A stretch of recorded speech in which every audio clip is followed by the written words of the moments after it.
up, YouTube? It's your boy Penny LS1 checking in. Today is the day. I'm gonna go ahead and finally install my Dakota digital gauges and Project SS, aka mini skirt. I've already started some of the process. I did post a couple of reels and shorts. So let me show you what I got going right now, and we'll go ahead and get started. Like I said, I did already kind of cheat, and I got some of the wiring already set up, but I will go over the wires that are needed. And then I have a schematic. If anybody needs it, hit me up on Instagram at PennyLS1. I'll shoot you a copy of it if you need it for your car. So let me show you what I got laid out on the table, and then we'll go into the car here in a second. All right, so I got everything laid out on the table, everything that I haven't put in the car yet. But I wanted to show y'all my wiring diagram. Like I said, this is what I made. I do have the schematic, but I wasn't able to find exact color wire to match every wire. I did get close as I could without having to wait for some wire to be delivered, you know, that was back ordered. So for example, I couldn't find a light blue wire, so I used blue and purple because the turn signals are light blue and blue. So instead of using the light blue, I just used the blue and then the purple wire. I couldn't find a tan wire with the white stripe for the brake light, so I just used a tan. It's almost like a brownish wire. No big deal on that.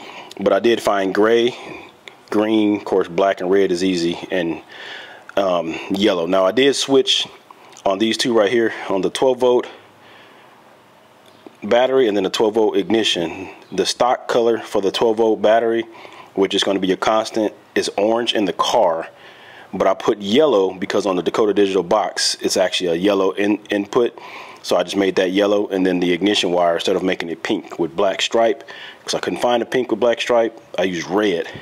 I do have a pink wire, but the pink wire is for the fuel sender, so I wanted to keep that pink. So just a little heads up on that. So this is just my little schematic to know what my alternate color wires are coming off the stock harness.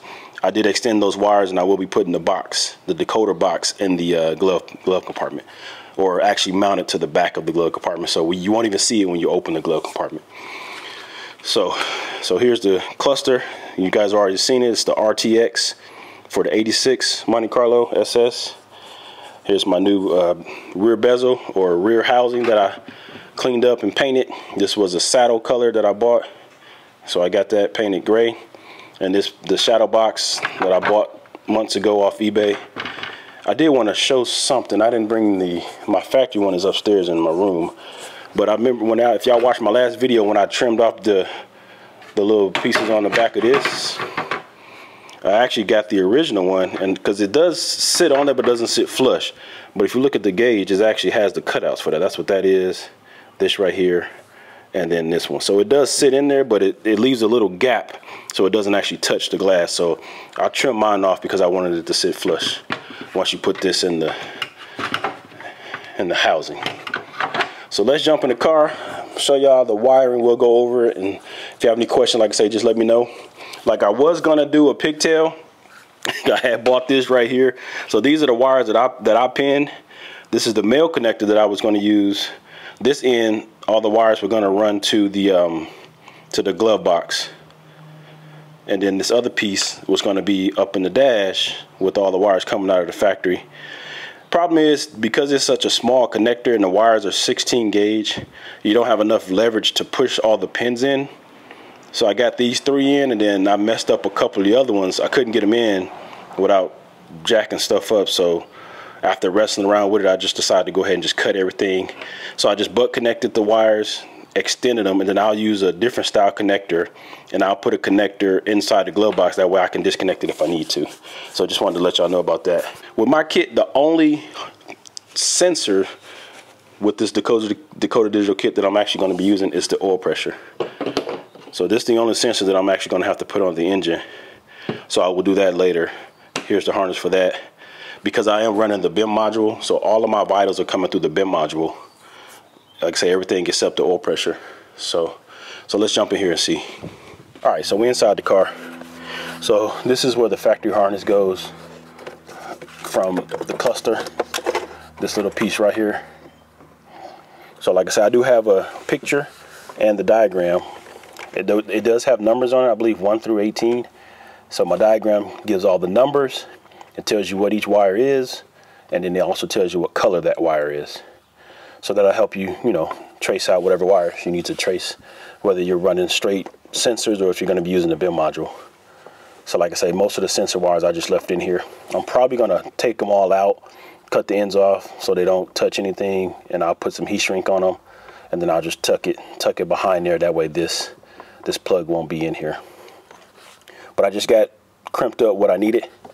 Like I said, I was gonna make a connector right here, but I'll put it on the glove box end. So just to give you a idea, or the wires that I'm actually using, I'm gonna start with this gray wire, because I've seen a lot of videos where some guys were having issues with this gray wire.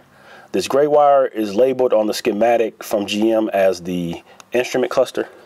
And what I found it to be is when you pull your headlight switch, whether you put it in park light mode or headlight on, this is what illuminates your gauges. The light bulbs that are in the gauge, the stock gauge, this is what gives that power and turns the lights on. A lot of guys had problems hooking this up to the Dakota box, and the gauge is the lighting not coming on. So what I discovered is, I mean, obviously this is running from the fuse panel underneath the dash. Check the fuse, because how I figured it out is I knew this was the right wire, but I pulled the fuse and then there was no power coming to the wire. Plug the fuse in, there was power when you pull the light switch. So if you're having an issue with this gray wire not illuminating your gauges, check that fuse, because a lot of guys, when they couldn't get this to work, they basically just tapped into the light switch, which you can do that too, but I mean the wire it's already here. So I think I actually have an extra wire on my switch, but so I just tapped in. So we got gray to gray for the illumination. The tan wire, like I said, I believe that tan wire, let me get I think it's the brake light. Yeah, it is. So the tan wire is the brake light. So there's two wires together with the white stripe. Like I said, I couldn't find a tan with the white stripe, so I just got this is like a brown, almost tan. So I connected those together, run that to the Dakota box for the brake light. And when I say brake light, that's the light that when you put your car, when you park the parking brake, it lights up the brake light on your dash. So that way you'll still have that light that will illuminate on your Dakota digital gauge cluster. So that's that one. The pink with the black stripe, I believe that is the ignition. It is the ignition power, the key on. So like I said, I couldn't find a pink with black stripes, so I just made it red to match the color on the Dakota box, and I'll show y'all that in a minute. So that's why this one's red instead of pink. And the other power cable, the constant one coming from the car, is actually orange. So this is your constant 12 volt. So that orange wire has power at all time. All right, I zoomed in for you a little bit, but that orange wire has 12 volts. Whether the key is on, ignition, it can be off. You can put a probe on it right now, and this is 12 volt constant.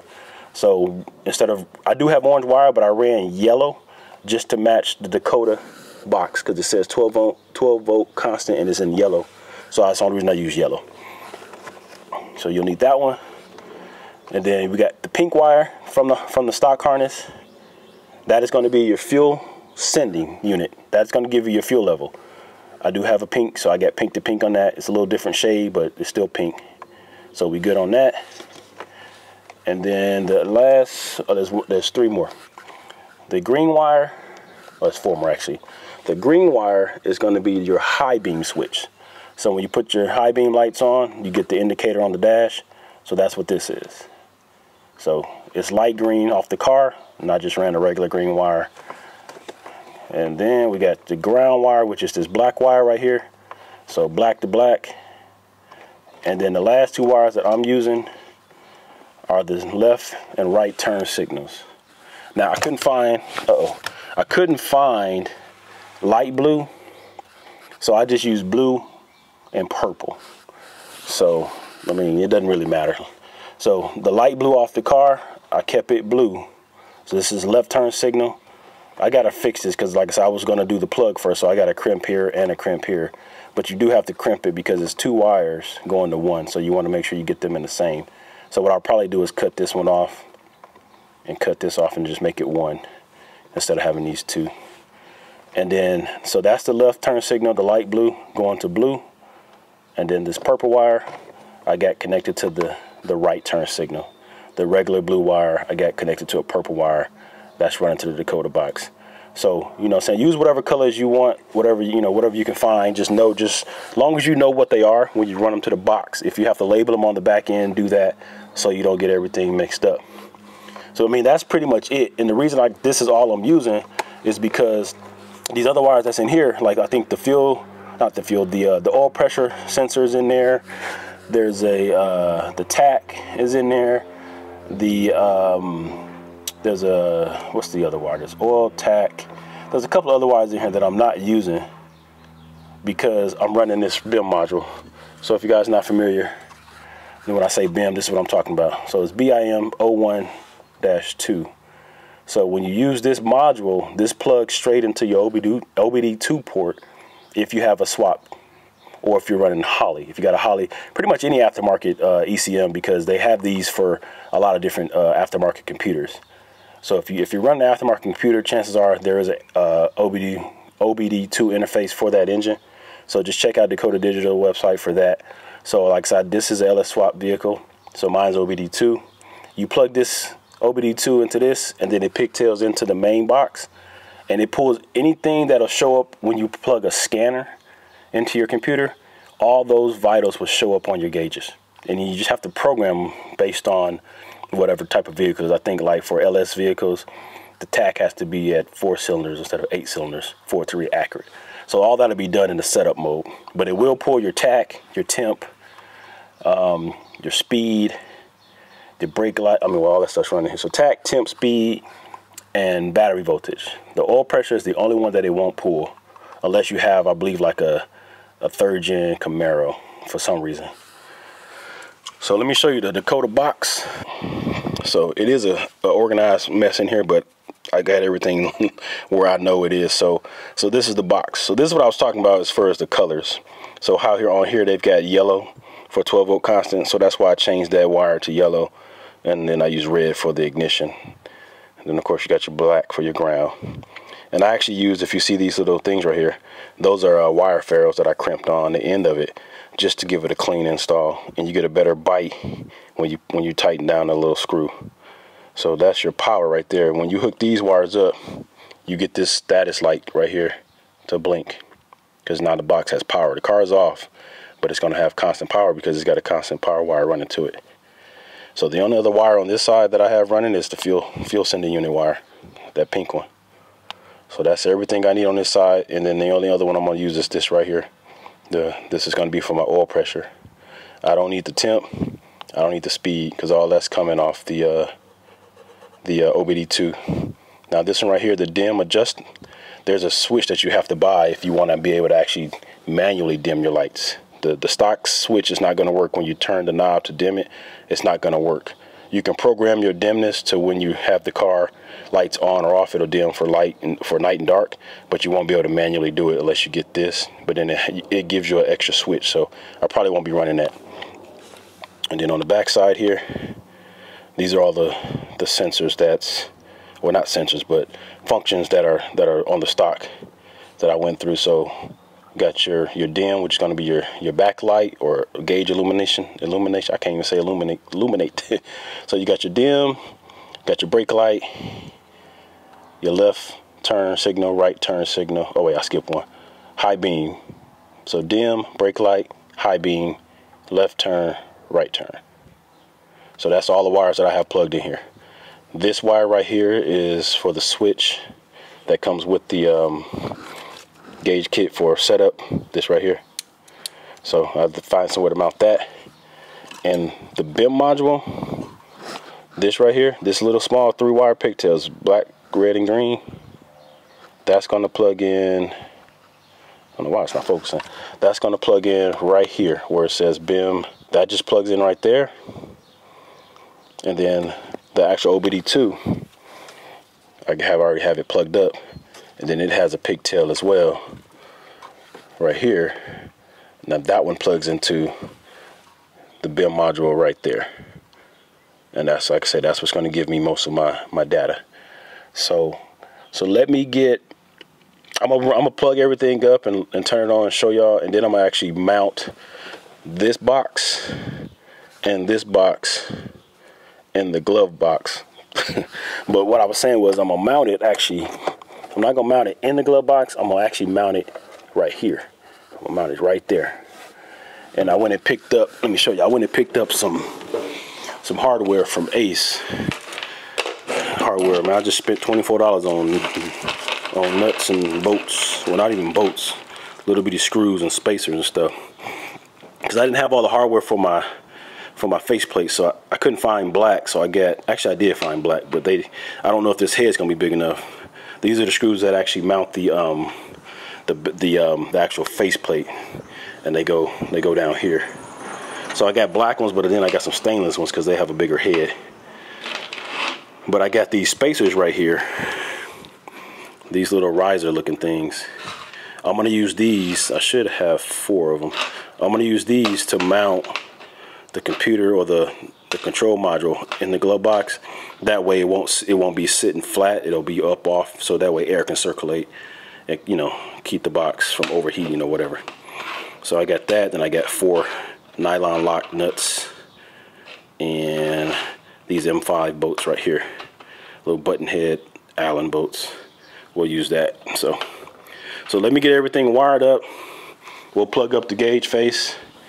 I'll do the oil pressure sensor last because I got to get under the hood and take off that old one. I'm hoping I can get to it without having to take off my intake manifold, because when I put it on, because it's that big acorn, I couldn't get a wrench in there, so I had to take the intake off. So let me get this plugged up. I'll cut y'all back on here in a minute.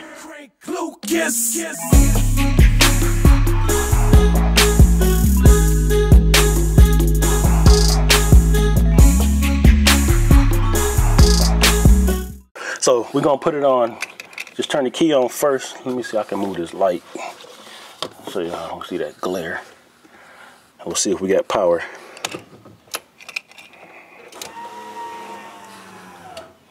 Alright, so y'all see it's on. I don't know why the clock says 3.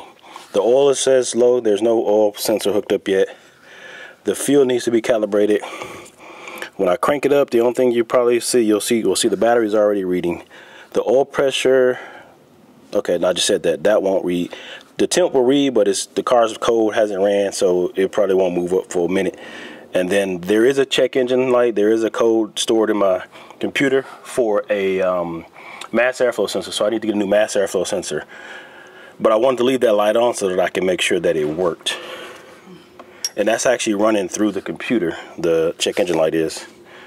So I'm gonna start it up, and you'll see the RPM jump up, and you should see the oil, not the oil. That's it, actually. The RPM will jump up. The fuel might move. I know it's low. It's probably only got like 5 gallons in the tank, if that. So let me cycle the fuel pump a couple times. Like I said, I hadn't started the car. All right, well, here we go.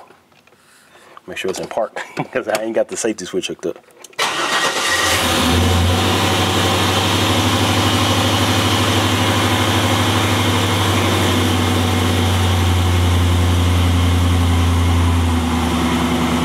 So you can see the tack works. It still needs to be calibrated. The battery, you see it jumped up now that the alternator is charging. So it's well over 13 volts.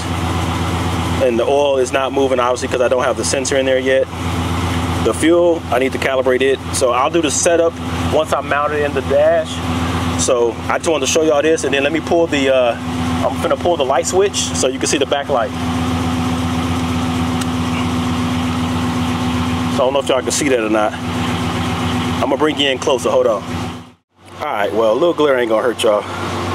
Let me get it focused real quick. So I'm gonna pull the light switch again. You can see the backlight, see that? So like I said, that gray wire is what allows it to do that. And you can set your brightness to a predetermined amount for driving during the day and driving at night. So I'm gonna go ahead and get it, let me turn the car off. Like I said, there is actually a code in the, hold on. Okay, like I was saying, so there is a check engine light popping up, so there is a code stored in the computer. When I scanned it, it popped up as the, I forgot P1 something, but it was for the mass airflow sensor.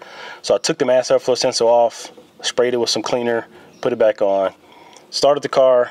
The light was off, but it idled rough, then it smoothed out, and then it idled rough again, and then the light came back on, and it was the same code. So I'm just gonna buy a new one. If I can track down a Delphi brand, I'll do that, because I think I just have a parts store brand on there now, and it's probably about 4 or 5 years old. You know, it doesn't have much drive time on it, but I thought maybe it had like a bent fin or something, but there are some in there, but we'll see. So I'll replace that. But let me go ahead and get these wires wrapped up and test the tape. We'll get them routed over to the glove box. We'll get the computers mounted on. I'll put the gauge cluster in the dash, and I'm just waiting on my bezel to come in so I can button that up. But I'll give y'all I'll give y'all a look at the final install once I finish this. So let me get you on time lapse here, and we'll get this buttoned up.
Alright y'all, so we next day. I got everything kind of sort of tidied up here. I'm still waiting on my connector to come in, so that's why I haven't shortened these wires yet. So once that comes in, the new connector I was telling y'all about, I'll probably cut it to about right there, and then run this wire on this side to make it short. But so this is where the module is going to live, and the BIM module is inside the glove box. So I couldn't get it to fit. It fit right here. As you can see, I already had drilled 2 holes, but when I close the box, it's hitting up against this the vacuum actuator for the heater box. So, but no big deal. So it does close now, as you can see. I just need to put this little cable back on that holds the glove box up, and we'll be good to go. So I'm gonna go ahead and turn it on for you, show you how everything looks, and then on the next video I'm gonna program it, and I'm gonna use the app to program it. You can use the app, or you can use the little switch that comes with it. So I'm gonna probably mount the switch here. So I'm trying to decide if I'm gonna put the defrost button back up. That's what this is right here.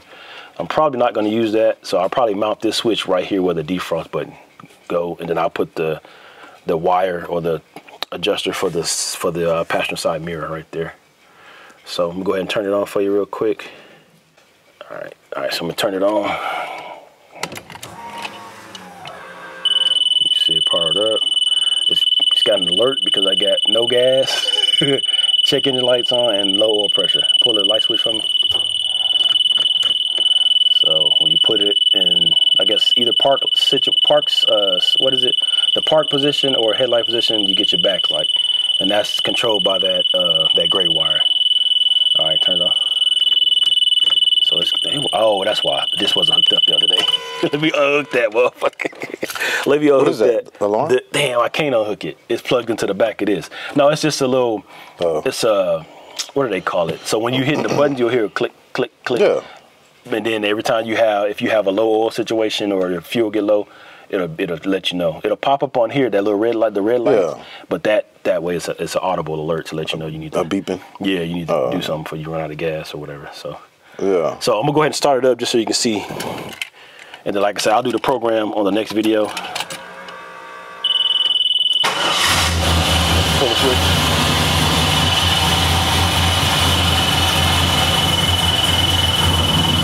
You see that's out of gas. But I do need to get I don't know why the blinkers are like that. I gotta figure that out too.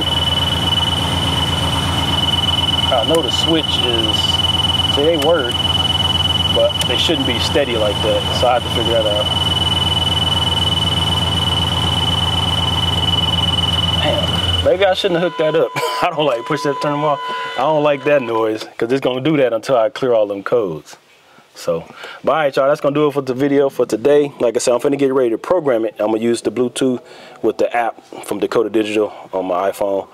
So if you haven't already, go ahead and hit that like button, share, subscribe. Check me out on Instagram and TikTok at PennyLS1. And like I said, if y'all have any questions, it's best to send me a message on Instagram. That way I'll see it faster and I can get you a direct message. But if you want to go ahead and put it in the comments, that's fine too. So until next time, PennyLS1, holla at your boy.